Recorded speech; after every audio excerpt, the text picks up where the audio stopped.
In New York currently and happy to meet with any member of his transition team. Footnote 752, Goldstone, 2/8/18, 302 at 11. DJT, JR00118, 11/28/16, email, Goldstone to Graf. According to Goldstone, around January 2017, Cavallazzi contacted him again to set up another meeting, but Goldstone did not make the request. Footnote 753. The investigation did not identify evidence of the transition team following up. Participants in the June 9, 2016 meeting began receiving inquiries from attorneys representing the Trump Organization starting in approximately June 2017. Footnote 754. On approximately June 2nd, 2017, Goldstone spoke with Alan Garten, General Counsel of the Trump Organization, about his participation in the June 9th meeting. Footnote 755. The same day, Goldstone emailed Veselnitskaya's name to Garten, identifying her as the woman who was the attorney who spoke at the meeting from Moscow. Footnote 756, RG 000-256, 6/2/17, email Goldstone to Garten.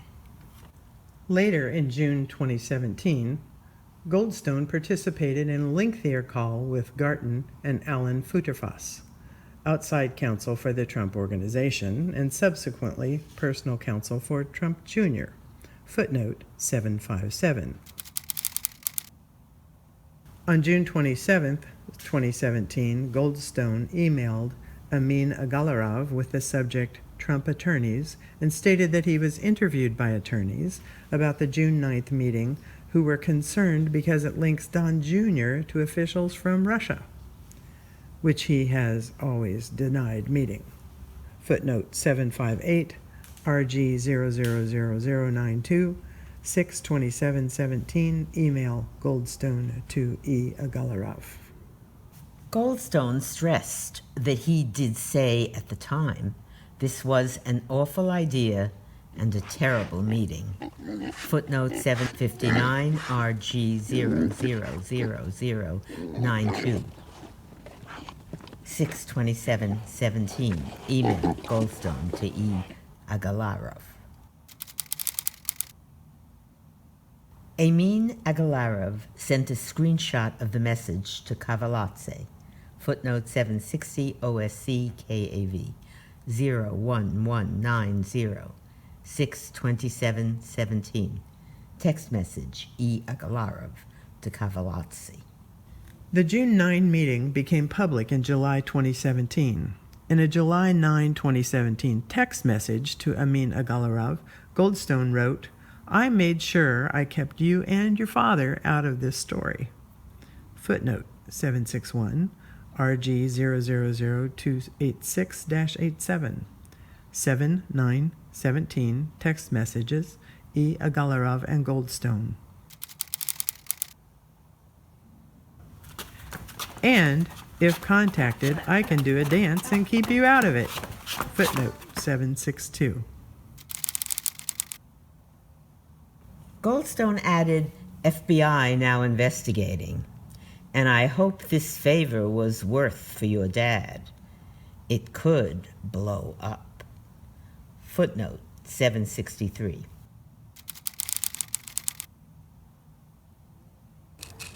On July 12, 2017, Amin Agalarov complained to Cavallazzi that his father Aras never listens to him, and that their relationship with Mr. T has been thrown down the drain. Footnote 764, OSC KAV 01197, 7/11/12. 17 text messages, Cavallazzi and E. Agalarov. The next month, Goldstone commented to Amin Agalarov about the volume of publicity the June 9 meeting had generated, stating that his reputation was basically destroyed by this dumb meeting, which your father insisted on, though Ike and me told him it would be bad news and not to do. Footnote 765. Goldstone added, I am not able to respond out of courtesy to you and your father, so I am painted as some mysterious link to Putin. Footnote 766. After public reporting on the June 9th meeting began, representatives from the Trump Organization again reached out to participants. On July 10th, 2017, Futerfas sent Goldstone an email with a proposed statement for Goldstone to issue, which read, As the person who arranged the meeting, I can definitively state that the statements I have read by Donald Trump Jr. are 100% accurate. The meeting was a complete waste of time, and Don was never told Ms. Velnitskaya's name prior to the meeting. Ms. Velnitskaya mostly talked about the Magnitsky Act and Russian adoption laws, and the meeting lasted 20 to 30 minutes at most. There was never any follow-up, and nothing ever came of the meeting. Footnote 767, 710, 17. Email Goldstone to Futerfas and Garten. The statement drafted by Trump Organization representatives was,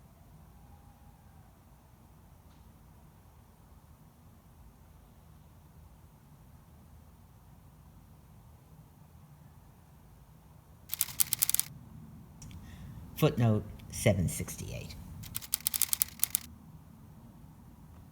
He proposed a different statement, asserting that he had been asked by his client in Moscow, Amin Agalarov, to facilitate a meeting between a Russian attorney, Natalia Veselnitskaya, sick, and Donald Trump Jr., sicker.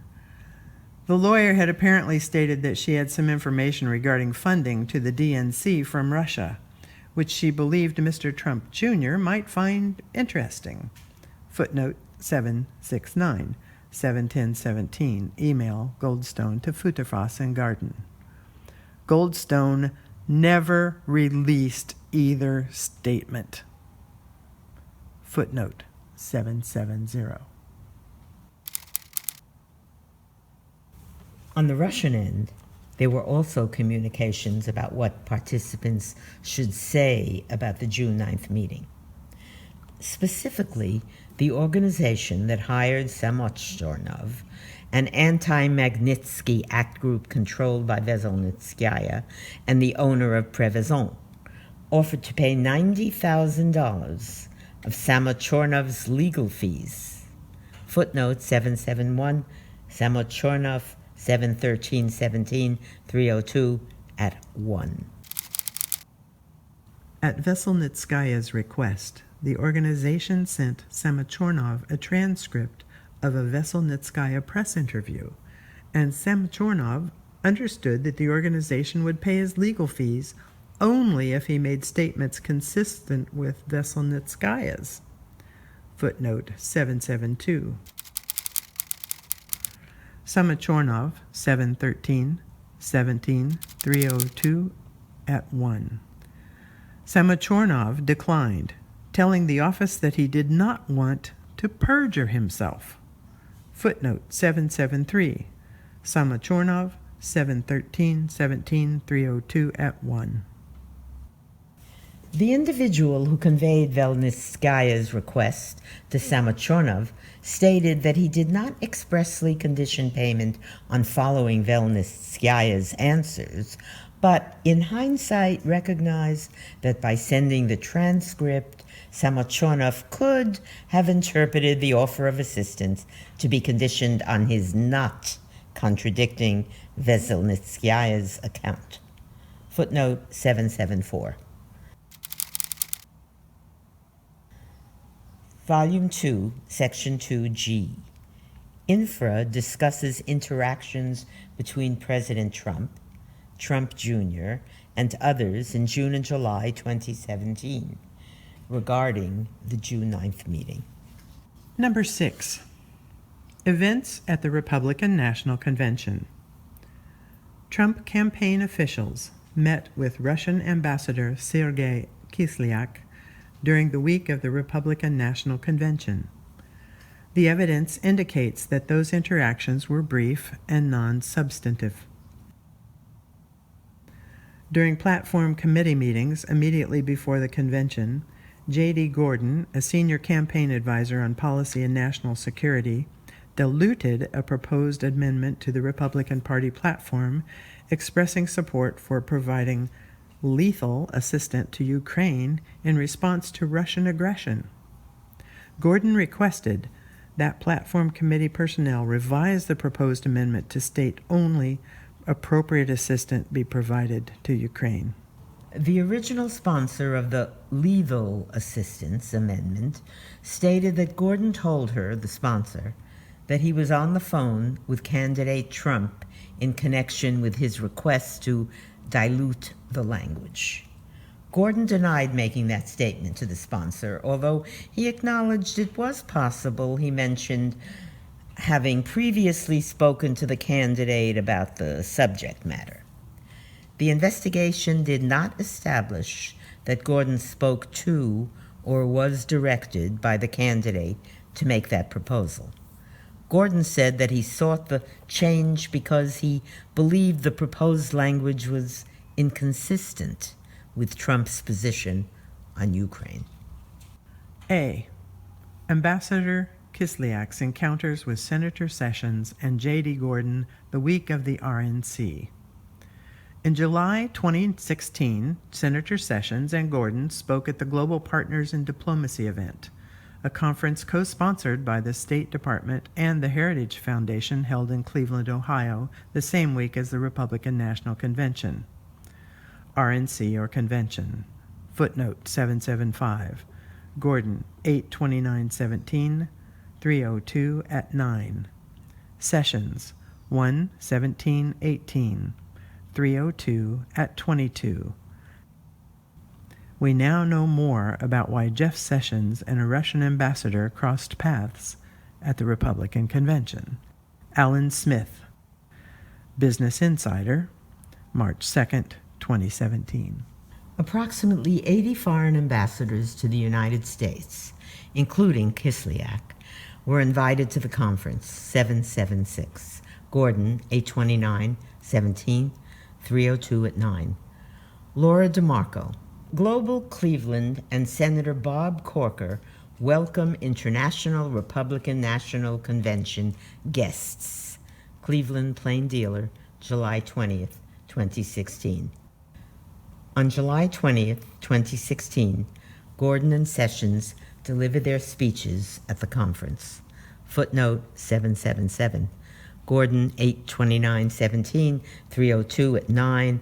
Sessions, 1/17/18, 302 at 22.